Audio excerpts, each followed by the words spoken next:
오늘날 우리 그리스도인들이 가장 많이 사용하는 단어 중에 하나가 할렐루야 그리고 아멘이 아닌가 생각이 됩니다. 오늘은 그래서 아멘 신앙이라는 제목으로 말씀을 나누겠습니다. 여러분 기억나시나요? 우리는 지난주는 부활주일이었고 그 한 주일 전에 우리는 창세기 14장을 통해서 아브라함이 북쪽 연합군을 상대로 큰 승리를 거두고 빼앗겼던 롯과 그리고 많은 재산들을 도로 찾아오는 장면을 살펴봤습니다. 다 기억이 생생하게 나실 줄로 저는 믿고 지금 얘기합니다. 내려오는 길에 사해 인근의 사회 골짜기라고도 하고 왕의 골짜기라고도 하는 그곳에서 두 왕의 영접을 받게 되죠.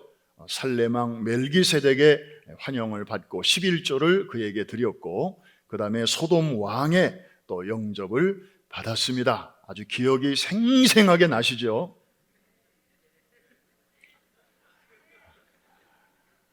목사님, 저는 어제 아침에 뭐 먹었는지도 기억이 안 나는데 어떻게 2주 전 거를 기억나냐고 이렇게 물으십니까? 여러분 표정이 꼭 그래요 지금. 그래요. 저도 뭐 생각이 잘 안 나는데요. 어제 뭘 먹었고,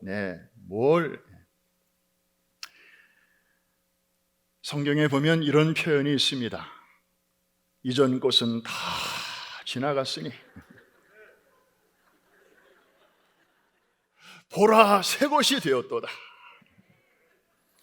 하여튼 이렇든 저렇든 여러분은 어쨌든 참 성경적으로 사시는 분들입니다. 자, 그래서 오늘은 이제 창세기 15장으로 넘어왔습니다. 자, 승리의 기쁨도 잠깐. 자식을 주시겠다고 하나님께서 약속하신 지 벌써 10년이 지나가건만 아직 자식이 없습니다. 그리고 시간이 한 해 한 해 흐르면서 그 약속을 향하여 가까이 가는 것처럼 느껴지면 그래도 다행인데 오히려 하나님의 약속은 여기 와야 이루어지는데 한 해 한 해 지날수록 아브라함 부부의 삶은 점점 이 약속으로부터 멀어지고 있었습니다. 여러분 느끼시잖아요. 몸이 작년 다르고 금년 다르다는 거. 그죠? 지금 아브라함과 사라 부부는 애를 낳아야 되는데 작년 다르고 금년 다른 거예요.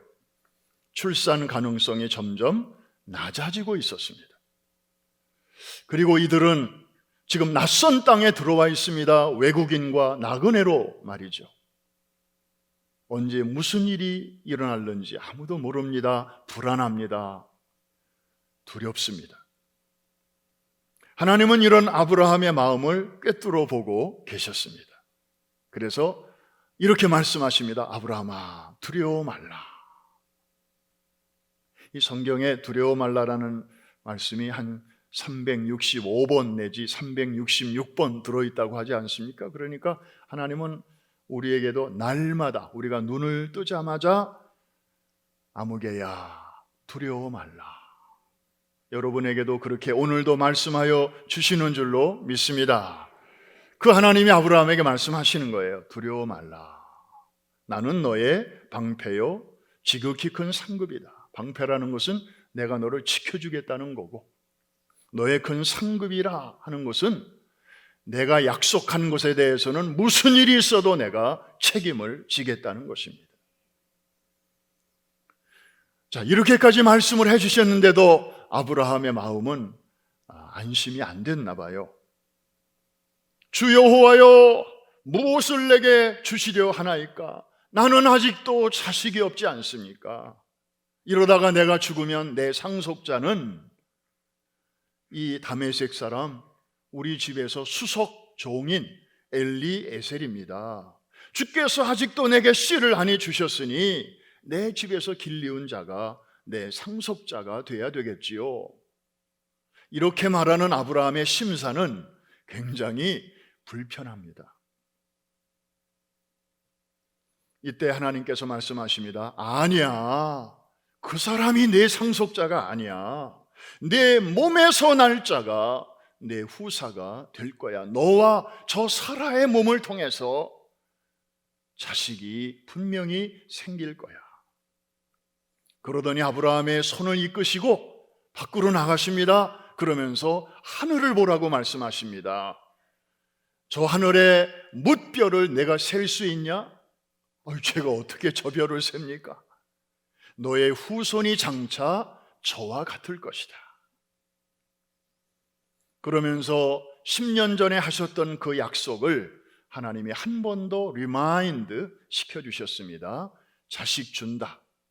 그리고 땅 준다. 그 당시 여러분, 아브라함은 자식이 하나도 없었어요. 자기 이름으로 등기된 땅도 한 뼘도 없었다니까요. 그런 상황 속에서 하나님이 이렇게 약속하셨을 때 아브라함의 반응이 참 놀랍습니다. 어땠는지 6절 말씀 15장 6절인데 오늘의 키워드입니다. 오늘 요절입니다. 우리 같이 한번 큰 소리를 읽겠습니다. 시작. 아브라함이 여호와를 믿으니 여호와께서 이를 그의 의로 여기시고. 조금 전까지만 해도 그렇게 믿음의 모습이 아니었어요. 좀 이렇게 속에서 굉장히 불편한 감정을 드러내고 있었고, 그리고 뭐 증거를 좀 보여주셔야 제가 믿든지 말든지 할 거 아닙니까? 이런 식으로 하나님과 대화를 하던 아브라함이었는데 달라졌습니다. 자, 아브라함이 여호와를 믿으니 했는데 도대체 뭘 믿었다는 것일까요? 저기서 우리도 보통 이렇게 대화할 때 저 사람 예수 믿는 사람이야 이렇게 얘기하잖아요. 우리는 무슨 말인지 알죠. 그런데 구체적으로 예수를 믿는다는 게 구체적으로 뭘 믿는 거지? 이렇게 누가 물어보면 이제 설명이 이제 길어지죠. 그런데 오늘 마찬가지로 아브라함이 여호와를 믿으니 그랬습니다. 그런데 우리는 그 의미를 쉽게 알 수 있습니다. 뭘 믿었다는 걸까요? 하나님이 조금 전에 그에게 해주셨던 말씀, 다시 말하면 약속, 그것이 반드시 이루어질 것을 믿었다는 거죠. 여기까지 이해가 되시면 아멘. 다른 해석이 더 이상 필요 없습니다. 그러니까 아브라함은 여호와를 믿은 거나 여호와의 입으로 하신 약속을 믿은 거나 동일했습니다. 혹시 여러분 주변에 그 사람 참 믿을 만한 사람이야. 그런데 어저께 그 사람이 나한테 한 말은 내가 믿을 수가 없어. 이런 사람 있습니까? 없습니까? 그 사람은 믿음이 가는데 어제 그 사람이 한 말은 믿음이 안 가. 우리는 그럴 수 있다고요. 그런데 아브라함이 믿은 하나님은 그렇게 따로 국밥이 아니었다는 말입니다. 하나님을 믿듯이 그의 입으로 하신 약속의 말씀을 믿었다. 이것이 바로 아브라함이 여호와를 믿으니라는 말씀이었습니다. 상식적으로, 이성적으로, 과학적으로는 도저히 이루어질 가능성이 없어 보였지만 사람이 한 약속이 아니고 태초에 아무것도 없었을 때에 천지를 창조하신 그 하나님이 하신 언약의 말씀이기 때문에 그대로 믿었다는 것입니다. 할렐루야. 그런데 아브라함이 갑자기 이렇게 믿음의 반응을 보이게 된 또 하나의 이유를 우리는 그 창세기 14장에서 찾을 수 있습니다. 14장을 봐야 15장이 이해가 됩니다. 왜? 성경은 서로 이렇게 연결이 돼 있고 텍스트를 올바로 이해하려면 그 텍스트를 둘러싸고 있는 컨텍스트를, 그 배경을 우리가 같이 봐야 됩니다. 여러분, 바로 직전에 창세기 14장에 무슨 일이 있었죠? 2주 전에 우리 설교 함께 나누었습니다. 큰 전쟁이 있었어요. 롯과 또 많은 사람들 그리고 재물들이 약탈을 당했습니다. 그 소식을 듣고 아브라함이 일하다 말고 다 손을 놓고 즉시 자기 집에서 일하는 사람들을 이끌고 이제 올라갑니다. 저 남쪽에서 북쪽까지 그 먼 거리를 올라갑니다. 여러분, 아브라함은 용사가 아닙니다. 여호수아 같은 전쟁에 능한 그런 장수가 아니에요. 그냥 민간인이에요. 아브라함이 이때를 제외하고 어디 가서 싸웠다 그런 기록이 없어요. 아브라함은 그냥 평범한 그냥 민간인이에요. 그리고 집에서 길리온 사람 300여 명을 데리고 올라갔다고 하는데 이 사람들이 무슨 용병이 아니에요. 하나님이 아브라함에게 축복하셔서 가축이 많아지니까 이런 가축들을 관리하고 집안 청소하고 이런 사람들이지, 하루에 몇 시간씩 제식 훈련 시키고 총 쏘는 법, 칼 쓰는 법, 활 쏘는 법 가르치는 그런 훈련된 병사들이 아니었다고요. 그런 오합지졸을 데리고 그저 롯을 구해야 되겠다, 뺏긴 사람들을 구해야 되겠다는 그 순수한 마음 가지고 쫓아 올라갔는데 승리했단 말이죠. 그 정말 전쟁에 능한 소돔 왕도, 또 고모라 왕도, 그 남부에 있는 연합군들도 이기지 못하는 그 북쪽의 군대를 이 민간인들로 구성된 이들이 어떻게 이길 수가 있겠습니까? 그런데 하나님이 도와주셔서 야간 기습 공격을 해가지고 자중질환이 일어나게 해서 자기들끼리 싸우게 하고, 그래서 통쾌한 승리를 거두게 한 것이죠. 아브라함은 바로 얼마 전에 있었던 그 사건을 기억할 때마다 맞아, 이건 내가 이긴 게 아니야. 아무리 생각해도 이거는 내가 한 게 아니고 누가 하셨다? 하나님이 하신 거야. 거의 불가능하게 보이는 일을 가능하게 하셨던 그 하나님이지. 생각이 거기까지 쫙 가니까 맞아, 그런 하나님이 오늘 또 나에게 자식 준다, 땅 준다 말씀하셨으니까 얼마 전에 그 불가능한 상황 속에서도 승리를 주신 하나님이시라면 이런 일 좀 왜 못하시겠어? 그러면서 여호와를 믿게 된 것입니다. 할렐루야. 아브라함이 여호와를 믿으니 할 때의 그 믿으니를 히브리어 성경을 보면 히브리어로 아만이라고 되어 있습니다. 외국어니까 한번 따라해 주실까요? 아만. 여기서 뭐가 나왔을까요? 바로 우리 한글의 아멘이 나왔고 영어의 에이멘이 나오게 된 것입니다. 다시 말하면 아브라함이 여호와를 아만 했다는 것입니다.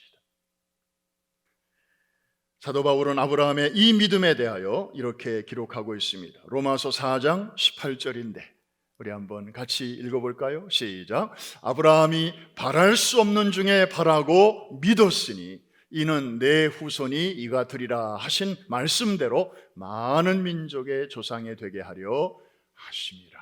저 믿었으니, 저게 히브리어로 쓰면 아만이라는 것입니다. 그렇습니다. 아브라함의 믿음은 바랄 수 없는 중에 바라고 믿는 믿음이었습니다. 그는 죽은 자를 살리시며 없는 것을 있는 것 같이 불러내시는 하나님을 믿었습니다. 그랬더니 하나님께서 그 아브라함의 그 태도를 보시고 어떻게 하셨는지, 아까 그 말씀 보니까 여호와께서 이것을 그의 의로 여기셨다 말씀하셨습니다. 최초로 죄인을 의롭게 여기시는 그 사건이 오늘 여기에 나오는 것입니다. 여러분, 보통 유대인들은 율법을 잘 지켜야 의롭다함을 얻는다 이렇게 가르쳤고, 지금도 많은 유대인들이 그 생각에서 벗어나지 못하고 있습니다. 그런데 여러분, 하나님께서 아브라함을 의롭다 선언하신 그때가 율법이 주어지기 훨씬 전이었습니다. 율법은 출애굽기에 가야 주어져요. 모세가 시내산에서 2개의 돌판을 받아가지고 내려온 그때 처음으로 율법이 주어지는데, 그로부터 이 아브라함 사건은 630년 전의 일입니다. 그러니까 율법을 지켜야 의롭다함을 받는다 하는 것은, 이거는 신약에도 맞지 않지만 구약적으로도 맞지 않는 거예요. 이미 하나님은 옛날이나 지금이나 다른 거 보지 아니하시고 하나님이 우리에게 제시해 주시는 그 구원의 도리를 우리가 아멘, 믿습니다, 감사합니다 하고 그렇게 나아가기만 하면, 우리가 그 전에 어떻게 살았든지 간에 하나님은 우리를 의롭다 여겨 주시는 그 말씀을 지금 이미 여기서부터 하고 계시는 것입니다. 이거는 장차 예수 그리스도를 믿어서 우리가 예수를 믿을 때 완전한 하나님의 의를 덧입혀 주시는 그 사건의 그림자요 모형인 것입니다. 여러분, 아브라함 당시에 무슨 성경이 있었습니까? 또 성서대학이 있었습니까? 무슨 카톡으로 무슨 이 바이블 리딩 클럽이 있었습니까? 아무것도 없었던 그 옛날에 아브라함에게서 이런 믿음을 보셨으니 하나님이 얼마나 기쁘셨을까요? 여러분, 어려운 상황 속에서도 하나님을 믿으면, 하나님의 약속이 이루어질 것을 그대로 아멘으로 믿으면 그것이 하나님께 최고의 기쁨이 되는 줄로 믿습니다.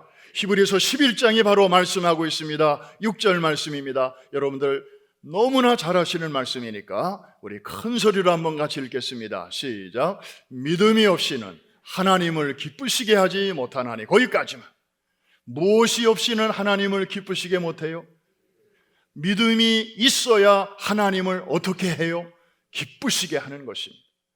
아브라함이 여호와를 믿으니 여호와께서 이를 그의 의로 여기셨다. 하나님이 기뻐서 하시는 말씀이었습니다.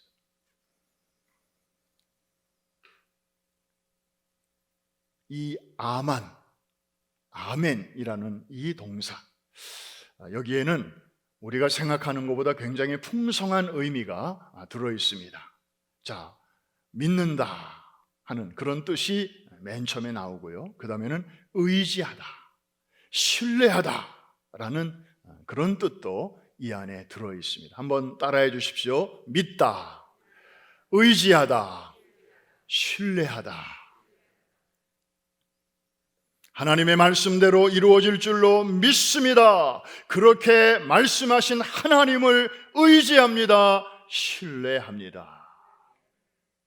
여러분들이 아멘 할 때는 그런 고백이 그 안에 담겨 있다 이 말입니다. 그러니까 하나님이 그 우리의 믿음의 고백을 들으실 때 얼마나 기뻐하시겠어요. 그래서 하나님은 그 아멘의 신앙으로 나오는 자들에게 놀라운 선물을 준비하고 계십니다.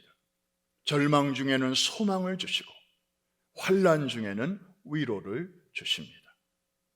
우리는 성경에서 많은 그런 사례를 찾아볼 수 있지만 오늘 한 사람만 우리 한번 만나보기로 하겠습니다. 바로 다윗입니다.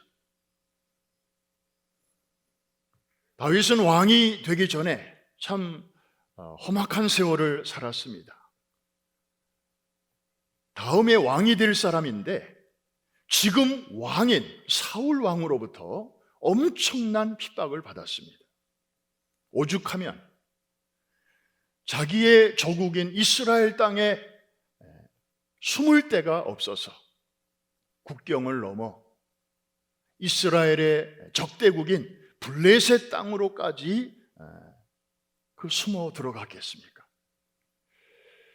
그런데 하필이면 그 숨어 들어간 동네가 누구의 고향인가 하면 골리앗의 고향, 가드라고 하는 그 마을로 들어간 거예요. 여러분, 골리앗은 블레셋의 영웅이었습니다. 그러므로 그 영웅을 죽인 다윗이라고 하는 자는 블레셋의 민족적 원수였습니다. 블레셋 사람들은 다윗의 따자만 들어도 이를 갈았습니다. 그런데 그 다윗을 알아본 첩자의 밀고로 인해서 다윗이 그만 생포가 되었습니다. 다윗의 정체가 드러났습니다. 자기들의 영웅을 죽인 바로 그놈이 드디어 잡혔다. 이제 다윗에게 남은 가능성은 그냥 죽는 것밖에는 없었습니다. 죽음의 그림자가 그에게 다가오고 있었습니다. 그때 그가 지었던 노래가 시편 56편입니다. 절망 그 자체, 두려움 그 자체였습니다. 아마 제가 그 자리에 있었더라면 막 턱이 덜덜덜덜덜 떨리고 다리가 후두루두루두루 떨리고 다른 가능성은 1도 없었으니까. 자, 그런데 다윗이 이 시편 56편을 읽어보면 첫 절에는 막 두렵고 떨림이 그냥 느껴져요. 그런데 갈수록 다윗의 마음이 굉장히 안정되고 있구나 하는 것을 느낄 수가 있습니다. 도대체 절망 가운데서 어떻게 다윗이 희망을 발견할 수 있었을까요? 잘 읽어보면 거기에 힌트가 들어있습니다. 갑자기 문득 무엇이 떠올랐는가 하면 정말 다윗이 아주 어렸을 적에 하나님께서 선지자 한 사람을 자기 집으로 보내가지고 해주신 말씀이 갑자기 기억난 거예요. 사무엘 선지자죠. 그래서 집에 와가지고 아버지 이새에게 말합니다. 너의 아들들 가운데서 하나님이 장차 이스라엘의 목자를 세우시려고 한다. 아들들 다 불러오너라.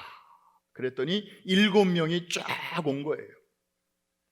장남부터 보니까 이야, 사무엘이 보니까 저 사람이야말로 임금감이로구나. 그런데 하나님이 아니야. 둘째를 보니까 혹시 저 사람이 아닐까요? 아니야. 셋, 넷째, 다섯째, 여섯째, 일곱째 다 하나님이 아니라고 말씀하셨습니다. 이게 다냐? 그랬더니 그 아버지가 하는 말이 실은 하나가 더 있긴 있는데 걔는 너무 어려서 안 불렀습니다. 걔 어딨냐? 예, 지금 양들하고 같이 있습니다. 빨리 데려와라. 그 어리디 어린 다윗이 불려왔는데 사무엘이 딱 보는 순간 하나님의 감동을 주셨습니다. 바로 쟤다. 그래서 그 머리 위에 기름을 붓고 이제 예언적인 기도를 해 주었던 것입니다. 그 어린 다윗은 다 이해할 수 없었지만 어쨌든 하나님이 자기를 차기 지도자로 왕으로 세우시겠다는 그 하나님의 계획을 들었습니다. 그리고 이제 청소년기를 지나고 청년이 되었는데 때때로 기억이 났을는지도 모르지만 이제 블레셋 땅에 들어와 가지고 정말 이제 죽음만을 기다리고 있는 그 절망의 시간에 갑자기 그때 그 하나님의 약속이 떠올랐던 것입니다.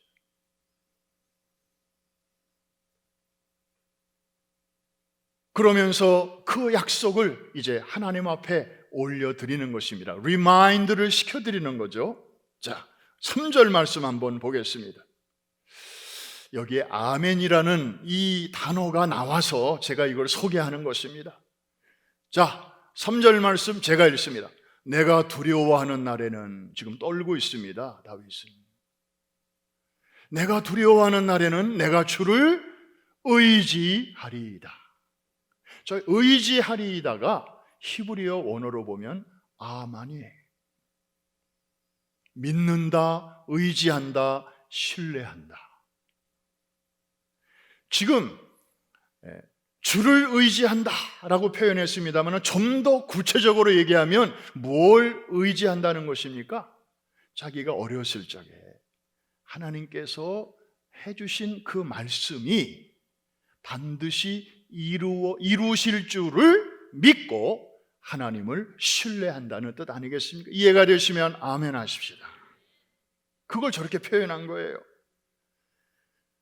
그 다음 4절에 보니까 이제 더 강도가 높아집니다. 이제 다 같이 한번 읽읍시다. 아멘이 여러 번 나오는데 시작. 내가 하나님을 의지하고 그 말씀을 찬송하올지라. 내가 하나님을 의지하였은즉 두려워하지 아니하리니 혈육을 가진 사람이 내게 어찌하리까. 여러분, 다윗의 아멘 신앙이 지금 보이고 있으시죠? 다윗은 저 절망의 시간에 아멘의 신앙으로 지금 나아가는 것입니다. 그런데 그냥 무턱대고 하나님 나 죽어요, 나 좀 도와주세요, 살려주세요, 이게 아니고 하나님이 전에 하셨던 그 약속의 말씀을 앞세우며 나아가는 것입니다. 그러니까 중간에 그런 말씀이 나오잖아요. 그 말씀을 찬송하올지라. 여러분, 그 말씀의 내용은 뭘까요? 자기 어렸을 적에 내가 너를 왕으로 세우시겠다는 그 하나님의 약속, promise. 그러니까 다윗은 지금 붙들 만한 게 아무것도 없어요. 주변에 도와줄 자가 아무도 없어요.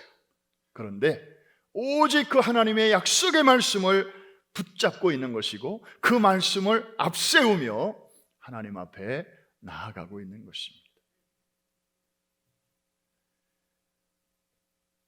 의지하고, 이게 아멘입니다. 그랬더니 그 두려움으로 가득 찼던 다윗의 마음속에 이제 확신과 평안이 서서히 들어오기 시작합니다. 그거 보십시오. 혈육 있는 사람이 내게 어찌 하겠습니까? 전에는 블레셋 사람들이 제일 크게 보였어요. 하나님은 요만하게 보였어요. 그냥 꼼짝없이 죽었다고 생각했어요. 그런데 말씀을 앞세우고 찬송하고 기도하고 아멘으로 나아가니까 하나님이 점점 크게 보이기 시작했습니다. 할렐루야. 그리고 그렇게 강대하게 보이던 블레셋 나라, 그 사람들, 자기를 곧 죽이려고 달려들 군인들마저도 저 사람들이 혈육 있는 사람이 내게 어찌 하겠는가?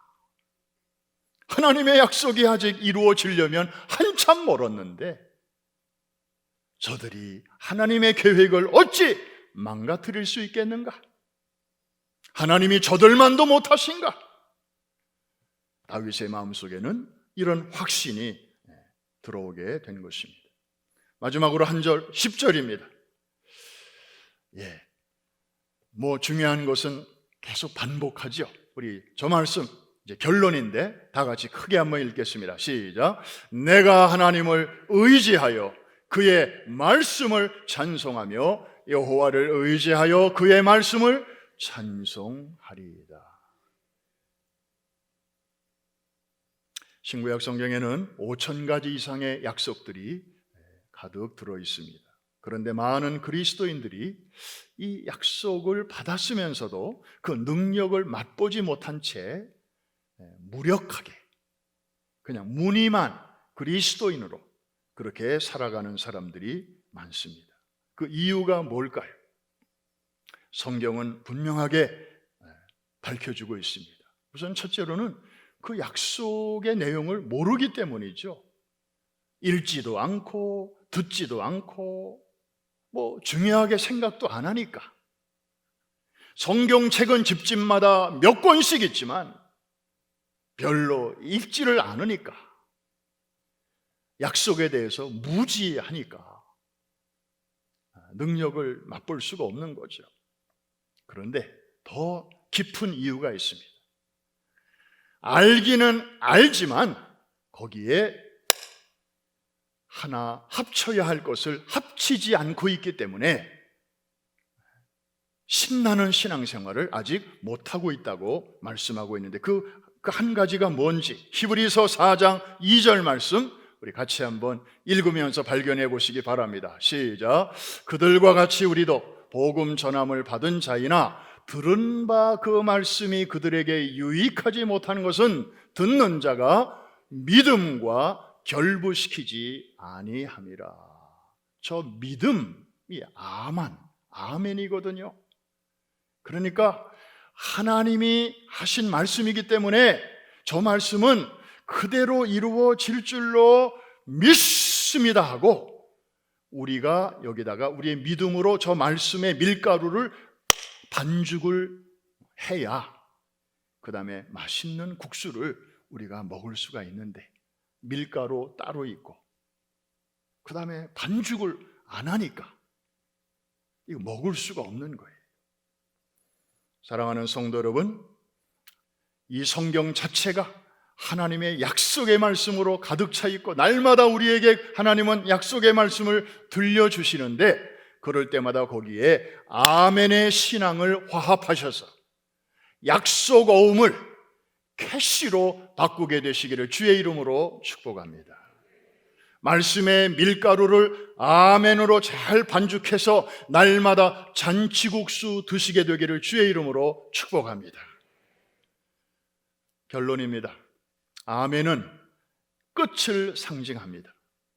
신구약 성경도 아멘의 맨자로 끝나는 거 아시죠? 찬송가 중에도 아멘으로 끝나는 찬송가들이 참 많습니다. 개인 기도나 대표 기도도 다 아멘으로 끝납니다.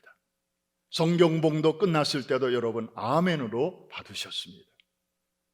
그리고 특성이 끝나면 여러분들이 또 아멘으로 화답을 합니다.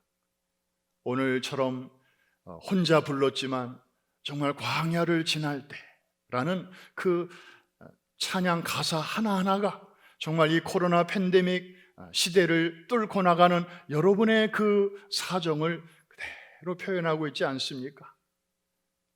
그런데 그 광야, 아무도 없는 광야처럼 보였지만 하나님의 임재가 있고 훈련 목적이 있고 우리를 이렇게 다듬으시려고 거룩하게 하시려고 이 광야 훈련을 시키시는구나. 그 아름다운 메시지를 우리가 들으면서 또 아름다운 찬양을 들으면서 마음속에서 얼마나 공감이 됩니까? 그러니까 오늘 같은 날은 아멘 소리가 더 크게 나오는 거예요. 설교 끝났을 때도 아멘 하고 그 다음에 축도로 예배를 마칠 때도 아멘 합니다. 그래서 우리는 아멘 그러면 끝났구나 이렇게 생각하지요. 형식적으로는 끝이지만 그러나 여러분 내용적으로는 시작이기도 합니다. 여러분 설교를 듣고 아멘 하셨습니까? 그렇다면 그거로 끝나면 안 됩니다. 오늘 들은 바 된 말씀은 대로 살기 위해서 이제 예배가 끝나자마자 새롭게 시작해야 합니다. 오늘 찬양을 듣고 감동을 받아 아멘 하셨나요? 그렇다면 그 받은 바 된 감동을 삶의 현장으로 가지고 나갔어. 그래서 여러분의 삶 자체가 찬양의 향기가 되도록 해야 합니다. 축도가 끝났을 때 아멘으로 예배를 마치셨습니까? 잘하셨습니다. 그러나 그곳으로 끝나면 안 됩니다. 예배를 통해 받은 은혜와 새 힘을 가지고 또 한 주간 세상에 나가서 믿음의 선한 싸움을 잘 싸우셔야 합니다. 이처럼 아멘은 끝이면서도 동시에 새로운 출발입니다. 복음에는 하나님의 의가 나타나서 믿음에서 믿음에 이르게 하나니 로마서 1장 17절에 말씀하고 있죠. 믿음에서 믿음으로 이르게 하나니, 다른 말로 표현하면 아멘에서 아멘으로 이르게 하나니 오직 의인은 믿음으로 말미암아 살리라. 이 말씀은 다시 번역하면 오직 의인은 아멘으로 말미암아 살리라.